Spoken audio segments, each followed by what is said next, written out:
let's start with the next session with Kristina Mering. Let me introduce Kristina. Kristina is founder and president of Nahtamatud the Estonian branch of Anima International. She is also a sociologist with the focus on human-animal relations. She has been involved in the animal rights movement for almost 15 years. Today, she will present the topic, Effective Volunteer Management for Building a Successful Organization for Animals. So please welcome Kristina Mering. Hi, everyone. Sharing my screen, hoping all goes well. Yeah, I hope you can see it now. I'm really happy to be here. Care is my all-time favorite time of the year.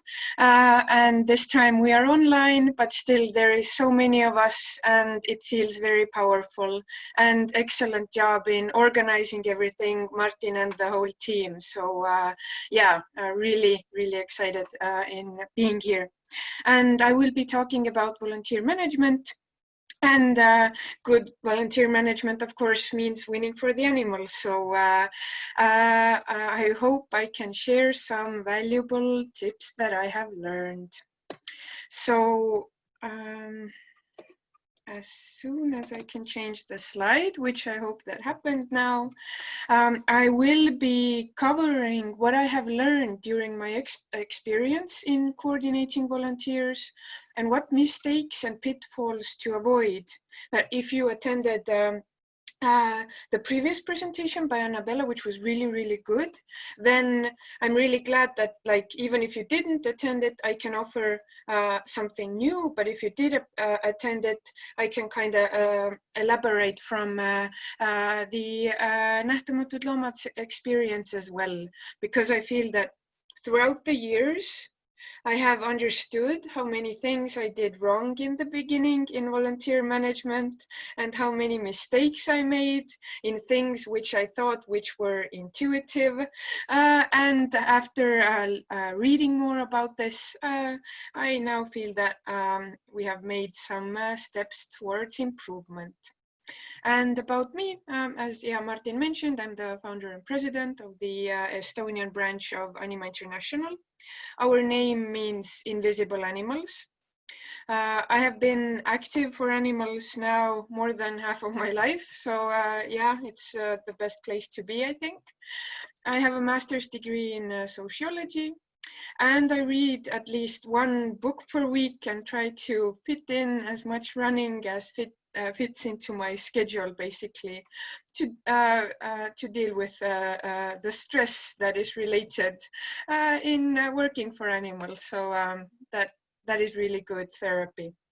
And about my organization, Nähtamatud Loomad, I founded it 3 years ago.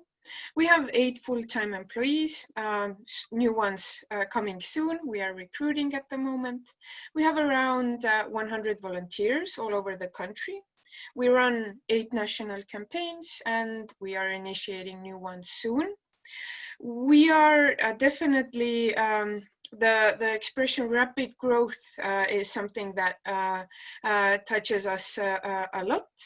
And we were elected as the best NGO of Estonia last year by the president of Estonia. So that is something that I am totally really happy about. And yeah, so maybe also something that maybe I am gathering pictures with the president of Estonia, because the year before that, actually, she gave me the Best Volunteer Coordinator award of the country. That is the picture on the left, and the picture of the right is when we were awarded the Best NGO. And we have a female president. She's called Kersti Kaljulaid. I could do a full presentation about how cool she is, but as I understand, this is not the topic. But yeah, I feel really, really happy that after being active for 15 years, after learning so much, I can really see that some of the approaches that we are establishing with Nähtamatud Loomad are gaining us large-scale societal momentum for sure. So this is something that I hope will be as beneficial for animals as possible. Yeah, but since I cannot talk about the president of Estonia, then we will talk about volunteer management. And again, when I was preparing for the presentation, I tried to fit in things that, like, when you see something written on the slide, it might mean, okay, well, how is that helpful for me? But I will try to share my stories or share experience that has been really valuable. So I hope that what I will tell you will be in handy in your countries and in your organizations as well. So in the beginning, I think that it isn't too, I don't know, far-fetched or too much to ask is basically, why do you need volunteers? And this is a question that either you are, when you are starting out as an organization, or you are already established in having a strong volunteer base. This is something that you need to ask yourself. Why do you need volunteers? And the answer can be beneficial in very many ways, in the sense that, for example, in our organization, I feel that volunteers are the absolute, like the core of the organization, the core, the heart, the brain, the most important thing that we have, basically. So for us, that means communicating that very extensively, so that volunteers know how strongly they are valued. And we know, when setting priorities, we know that we must prioritize on building a strong volunteer base, maintaining it, training the volunteers, helping them grow as persons, helping them become smarter and more informed about activism and society. And I think that the starting point, like an answer to this question is like, well, all good organizations have volunteers. I don't think that's the best answer. And I think that you can do better for sure, in the sense that how does engaging volunteers help you move towards your mission, help you save more animals? So this is something that I feel that the clearer it became in our organization, the more we communicated it throughout our daily communications with team members. I think it totally helped us to move towards what is the most important, and what is why are volunteers important for our organization. So I think this is something that, no matter where you are in your volunteer management, asking this question is still a good idea, most probably. Another important question for sure is, what can you offer the volunteers in return of their time, which they spend for your organization? Whether it's people who, I don't know, very many of our volunteers work and study at the same time, but they still want to contribute. They still want to do more, give back to the society. And for me, this is super important that we acknowledge this, and we celebrate the fact that these people still, although they might be exhausted from their studies and their work, they still want to contribute, and they still find the time to help animals. So what can we offer them in return? I think for us, for sure, one part of this answer is we offer them a lot of chances for self-development. We are avid book readers, and we're proud of it. We focus a lot of our time in becoming more informed about psychology, about communications, etc. And I guess one of the things that really makes me happy is when volunteers say that the things that they learned, whether in the trainings of Nähtamatud Loomad or whether it's communicating with us, that these things also help them to become better people at their daily lives, at their jobs, at when communicating with their loved ones, because most probably like communication skills is something that we all need it, but no one teaches us that. So we try to fill that gap for sure. So this is something that when you value this, that I want to give something back to the volunteers, they understand, they can sense it. And whether it's just, that we are offering them a chance to work towards something that they believe in, which we do as an organization. We offer them the chance to save animals through an organization. But I feel that thinking further from that will make sure that the people want to stay engaged longer. They feel that they are growing as human beings, they are becoming wiser, they are helping the society more thanks to that. Most probably, if you think through that package of whatever is within your scope of giving them back, might help you build a sustainable volunteer base. These people who are proud to be a part of your organization, they want to stay for a longer period because they understand that it gives them a lot back, in addition for them to being able to live their ideals. Yep. And one question that I keep asking myself all the time, and I feel that I have already made some pretty harsh mistakes on that field, which I will be coming back to later as well, is that are the roles and the structure of the organization clear for everyone? Most probably the answer is a definite no. No matter how well you work on this, you can still do better.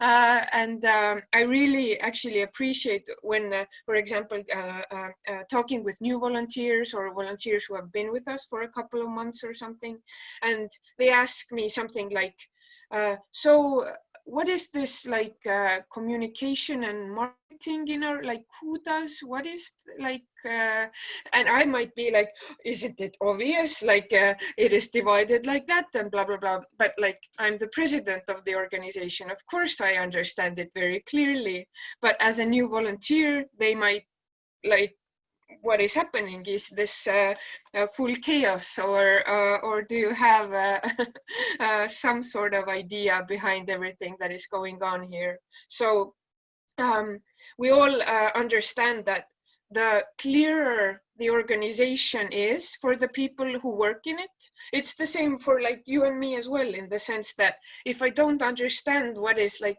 who is responsible for what and where should I turn to, etc., then all my energy, which I want to contribute as a volunteer, will go into swimming through the a pool of chaos, and I will not have the energy to actually work on a task or a campaign or help out with activities where I might be useful for the animals. So I would rather recommend to work more on that, to talk about the structure more on that than less, because most probably talking about it once or sharing a file with the organization map once will not make it clear for sure. And clearness will be your ally in making sure that the volunteers want to stay longer, that they want to establish themselves in the organization, and make sure that they want to be a part of that structure, which they don't understand yet, but hopefully will be able to understand if you work on it enough. So basically, sometimes it might be that a volunteer, they're smart, they're clever, they want to help, etc. But for some reason, they're like more passive, they're more not really like speaking up or something like that. And the very obvious reason might be is that they just don't understand who is responsible for what and how the hell does the organization work. So I think this is something that most probably we can all improve. Nähtamatud loomad, for sure, we have loads of room for improvement, but I feel that the more I started thinking about this, the better already the situation became, in the sense that we started addressing this. Yeah, and another thing that helped us a lot, and which I recommend very, very highly, is investing in training good team leaders. Because if you are the leader of your organization, or even if you're like a board member, or it doesn't really matter your specific role, training good team leaders will help the organization thrive and achieve a lot more than just having some key campaign managers or key employees or key volunteers. And what I did with Nähtamatud Loomad was that we have a separate team of coordinators. There are some of them are hired employees, some of them are our best volunteers, and investing into building up their leadership knowledge, their knowledge in how to run a team, how to delegate tasks, how to inspire and motivate, etc. Although, yeah, that's a different discussion. That should a team leader motivate? But let's say that a team leader should motivate.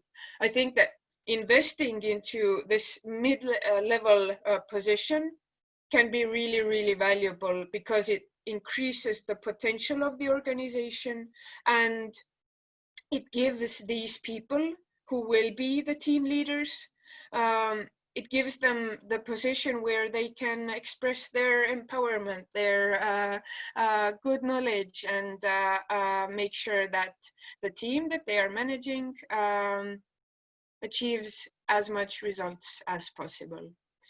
So I think that is definitely something that I feel that it takes a lot of my time to train the team leaders, but I think every minute or hour or whatever, it brings me back, I don't know, 5 times as much, because that means that these people will be able to take on some of the responsibilities and difficulties which before maybe I would have had to do, but now there are people who are better equipped for it as well. So that is definitely something that has been beneficial for our organization. And I cannot express this enough. I don't know if you can see this, it was behind the video panel for me. Keep coming back to the why. I don't know if you've read, Simon Sinek has a really good book, Start With Why. To be honest, actually, the TED Talk gives you enough of it, and you don't need to read the whole book. But coming back to the why, in the sense that as a team leader, sometimes I feel that my main responsibility or task is referring to what we are fighting for, why we are here, why we are doing this, why the animals need us to be at our best selves. And just reminding that in the right moment, with the right words, can be enough for your team members, for your volunteers to become ready and inspired to give their best selves. So I think that coming back to why are we doing this? Why do we need the volunteers? Why are we here? That is also super necessary, in the sense that in my second presentation this evening, I will be talking about peak performance and how neuroscience can help us help more animals. And being able to remind ourselves why are we suffering through this will actually bring out the best in ourselves. So I just wanted to make sure that this gets emphasized for sure. I had this instance, for example, where I heard that there was one volunteer who was going through a difficult patch in her life. And I think I did some, I don't know, some video or some video call, or I don't even remember, was it a video or a video meeting? And then I heard feedback that after that event,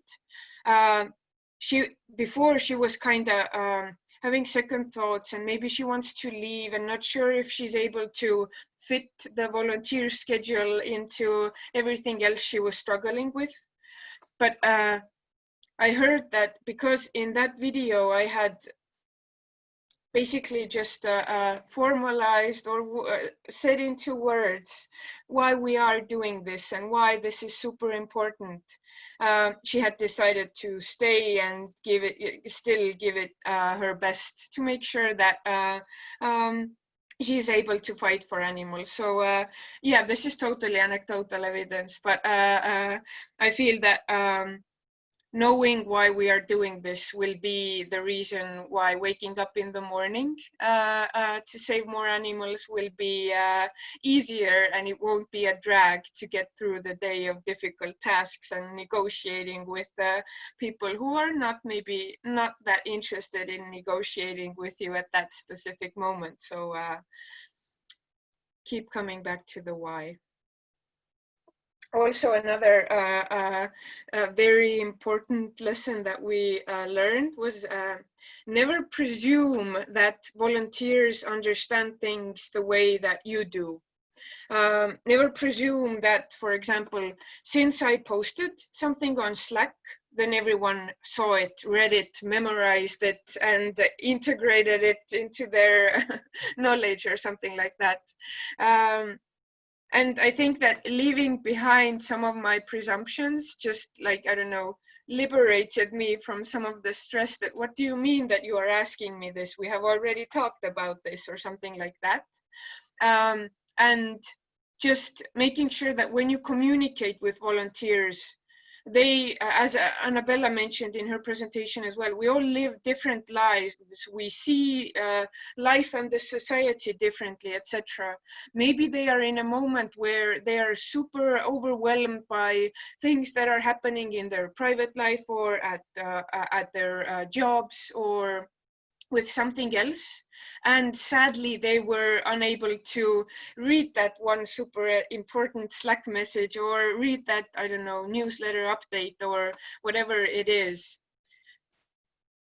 I think having more of a compassionate approach about, like, I don't know if you saw it already, or were you able to check that update or something like that, can have a way better communication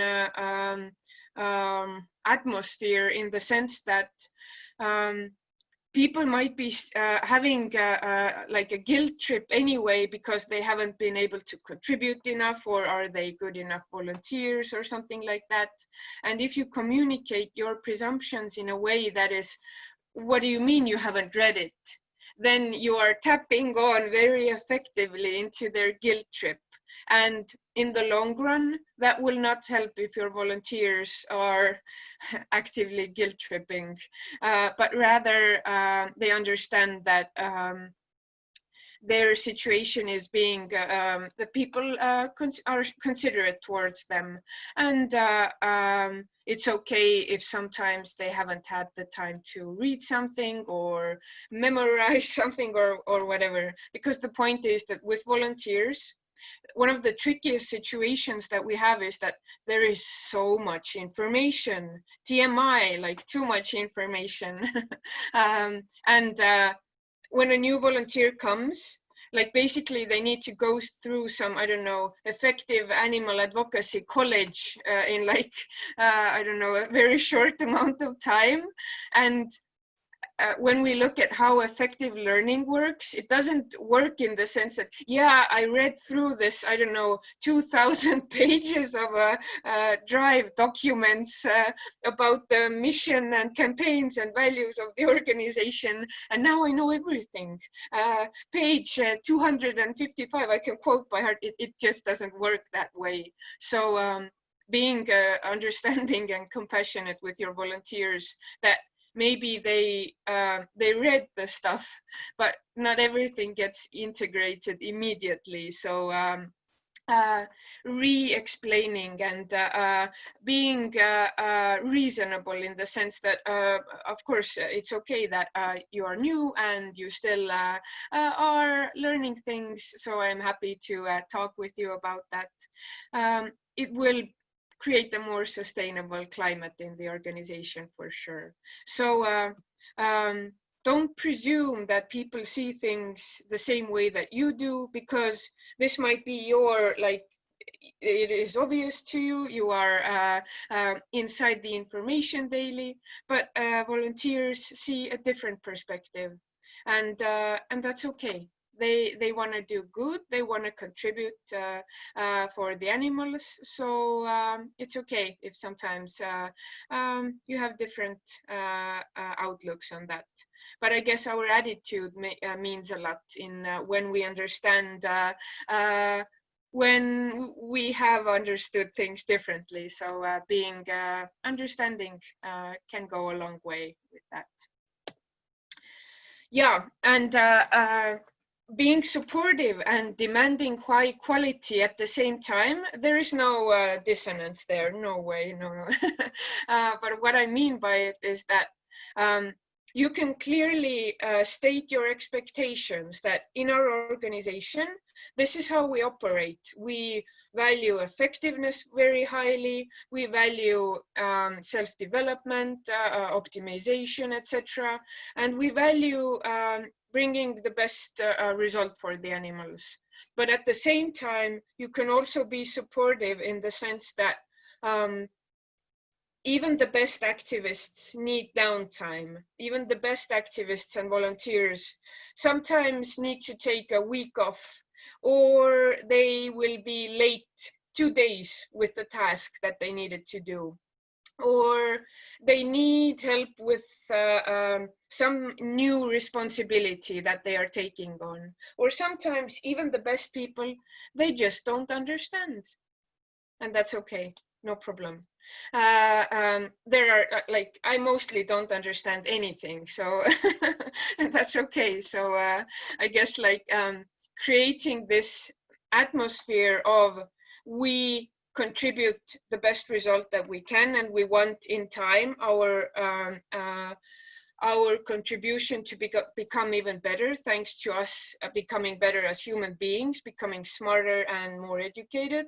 But at the same time, we are compassionate towards ourselves. We take time off. We are considerate when sometimes things are really difficult. Sometimes some campaigns are really difficult, and we are supportive about that.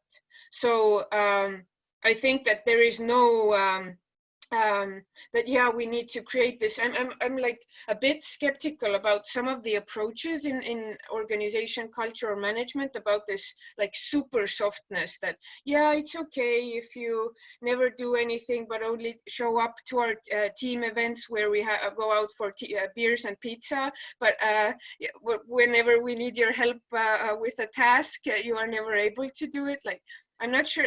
I think that this sends a very bad signal to the other volunteers that, okay, I can also just like chill and only come for beers and pizza, but not come when others really, really need me and everyone is sacrificing a bit for some really important campaign step. So I think that demand a lot, but also support a lot. So these two things, like go deep all the way with both of them. I think that can be good in the long run. And I think that for me, the biggest learning point was that when I started the new organization, I think I wasn't supportive enough in the beginning because I was in that kind of like crazy mode where I was developing everything fast, working long hours, etc.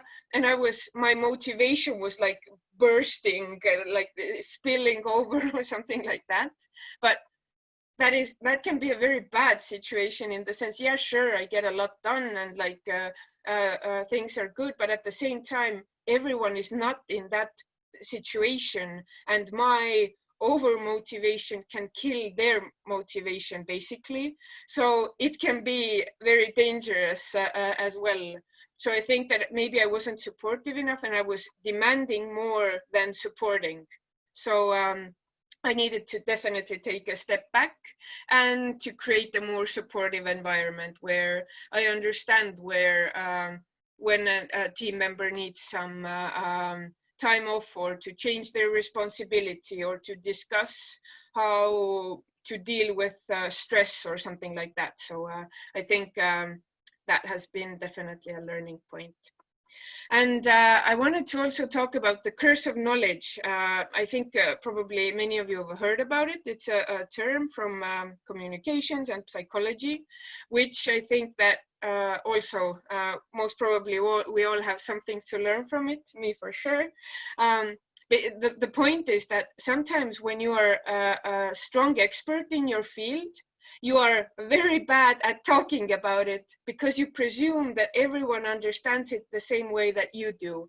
And then you use jargon, words, expressions that everyone is like, what are you talking about? Like, no idea. So it's the curse of knowledge, where knowing a lot can actually be bad because you are unable to communicate it effectively towards the people you are talking to. And within volunteer management, what can happen is that you delegate something to a volunteer and you do it in a way that is completely obvious to you. Everything is completely clear. Like you consider this strategy and the background information of this company and like blah, blah, blah, blah. And the volunteer is like, well, I don't understand anything. Like why, what, like that you fill in too many gaps in your head accidentally because you kind of presume again that the volunteer has the same background knowledge, has read the same books or read the same, I don't know, Open Wing Alliance manuals, let's say, which they might not have read. So I think this is something that like every leader should be very aware of, but at the same time, every person should be very aware of. Even every, I don't know, vegetarian or vegan can have the curse of knowledge, where they start to explain the problems of animal agriculture in a way that is not really coming home or being understanding towards the person who doesn't know this background information. So I think in volunteer management, we need to be very mindful about that, especially if you have people who are like long-term activists and people who are like, yeah, so I stopped eating meat like the day before yesterday. I know nothing about anything, but I want to help. So with them, you need to take the initial steps of like building up the case of what is effective, what works, etc., so that the new vegan syndrome would not create the situation where they go raging about their people who still do eat meat products. So I think this is a very like informative term, this curse of knowledge. And for me, what it meant was also that whenever I don't know, did a training or a video call or explained my reasoning, I tried to like think it that if someone knows nothing about this, would they still understand? So this is like a forever like work in progress. When I will be on my deathbed, I will still be thinking about the curse of knowledge. So there is no way of becoming a master of overcoming it, but you can start this ongoing process to be more clear in your communication with volunteers as well. And whoops, I don't know if you can see this. It's behind the video panel for me again.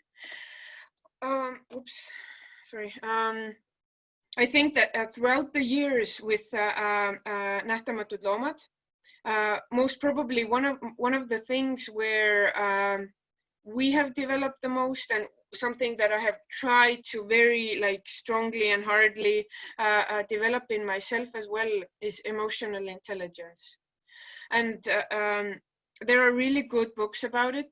Daniel Goleman is one of the scientists who is the leading researcher on this. Like he has written, I don't know, like 20 books or something like that about it, probably more. The most basic one is called Emotional Intelligence. And I really, really recommend reading it, because when working with volunteers, working in a team, it's inevitable that sometimes you will have disagreements. Sometimes your stress level will be higher than any person should ever go through. And I think that learning and developing emotional intelligence skills, meaning that you can recognize your emotions and you can find healthy ways of dealing with them, which most often do not involve shouting and expressing your bad mood on others, might be something that in the long run might be one of the key factors that make sure that your organization stays intact, stays emotionally healthy, and where people are able to regulate their stress levels, basically.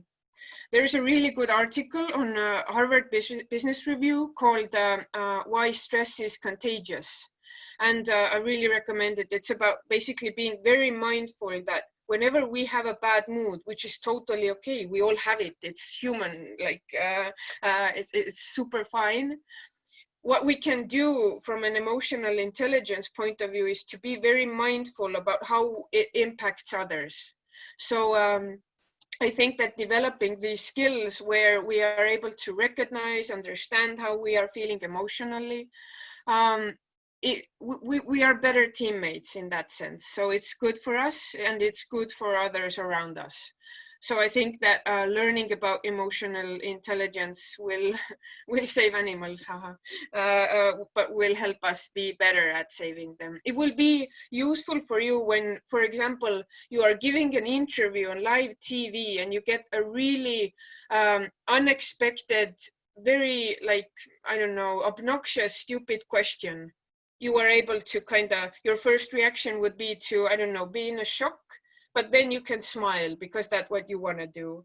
Or you are, I don't know, negotiating with a company and they are, I don't know, acting as really like jerks, but that's okay because you have emotional intelligence, or you try to at least, and you are able to regulate how you express what you feel. So I kind of feel that there most probably isn't a field in our work where emotional intelligence is not helpful. So I really would recommend reading more about it. And another thing, since we are talking about mistakes here so much, one book that I will recommend in the end is as well, it's called How Organizations Develop Activists. And Hari Han, who is the author of that, like one of the main conclusions of the book is that the organizations who are the most effective are organizations where team members also communicate among each other as friends. They form a community. It's not just something where you you do your, I don't know, email or telemarketing or leafletting or whatever task I might have, even if it's like a core part of the organization. But it's a place where we do things together that we like and love, where we go out, hang out, where we do online stuff. This is what Annabella was mentioning as well. And basically, you as a team leader can be very knowledgeable in forming a community among your volunteers. One example that we are now starting in Estonia, which is a tradition that has worked very, very well in Anima International, are work dates, where every month you get a different teammate, and whether you meet or you set up a video call, and for 30 minutes or 1 hour, you get to know that person. You get to know whether you share anything else in life besides saving animals and liking plant-based food. And that gives the platform in forming friendships, basically. And why I mentioned before that this is something that I learned, because this is harsh now, but I have to be totally honest that when I started the organization, as I mentioned, I was like in overload of motivation. And for me, it's like, I have to be totally honest that in the beginning I was like, what do you mean? What did you come here to find friends? We are here to save animals. We're not here to find friends. This is not some social club or something like that. And I think that I made like a huge mistake with that. And of course, I'm sorry, but like at least now we are able to fix it, and we are encouraging people to meet up, to form a community very strongly. And we can see that whenever a person becomes a part of whether these are team building channels or on Slack or some meetups or anything else, they might become more motivated in their tasks as volunteers as well. So basically the motivation is that I am not only doing this for some, I don't know, whoever is my team manager because I respond to that person, but I'm doing this because these are cool people. We're friends. We're doing this together. Like I have responsibilities in front of them. So forming a community can be very, very beneficial, at least based on the research which is brought out in how organizations develop activists. You have 7 minutes left, Kristina. 7 minutes. 7. Okay, yeah, thanks. I am near the end. And another thing about volunteer management is that to remind ourselves that leaders always set examples of behavior, which kind of brings us back to the emotional intelligence point I made earlier, but also which can be really beneficial in thinking that however you communicate, whether it's on Slack or whatever your organization uses for a communication platform, whatever you do, it sets an example to others. So make sure you're mindful about that, because the volunteers will learn from your best, but they will also learn from your worst. So whenever we can make our worst a bit better and improve, whether it's communication skills or delegating better, then it's worth doing it, because then we set a better example to the good people who want to come and be volunteers and help save more animals. So make sure you are mindful of that. And also when someone, let's say a volunteer, either post something or communicate something which doesn't really fit with your organization's value, and they don't get the feedback, then others will take it as a sign that, oh, okay, so this is what is like okay and allowed. Okay, so they are learning all the time from what they see from others. That is how we are social creatures, so that is how we in generally work. So I think this is definitely something to be mindful about, that our behavior doesn't just touch ourselves, but it goes far beyond that. And the question of, if one person can do it, why can't I? That's a good question that you will need to answer then. Yep. And here I brought out some books that I recommend on managing organizations. I hope you can see them. First is How Organizations Develop Activists by Hari Han. The second is The Culture Code. This is about organizations culture, which I think Anya will be talking about. Anya is really good at it, so I really recommend you listen to her talk as well. And also what was recommended earlier, Managing to Change the World. These can offer really good insight on how to make sure that you don't step into the pitfalls where I stepped in very deep. So yes. Thank you for listening. If you have any questions, I am happy to answer them if I can. Thank you, Kristina. There are already some questions in Slido. So if anyone has another question, please submit it to Slido. And we have like 4 minutes to answer these questions. So we probably will have time for just two or three. So the first question, how much of your time as a president of the organization do you spend on volunteers, and how much time do you spend on other tasks? Very good question. I kind of feel that this is a never-ending debate, in the sense that how much time should you do deep work and how much time should you manage team members and have video calls. And we have been discussing it with Anima International as well. And there are some statements which basically say that even 50% of your time can go into managing other people. So it depends a lot on the week. When I'm doing recruitment calls, then of course more. And with new volunteers, I also make sure that I engage with them via video call. I really do a lot of video calls because I kind of feel that this format helps me get to know the volunteer. Video calls in the sense that at the moment it's better not to meet up. So meeting up is even better, but takes more time. Anyway, that. Not to only communicate via Slack or email, because then I don't get the full picture of the person. Maybe there is something else where they could contribute, but I just won't realize that because we are only sending these, I don't know, emails or something.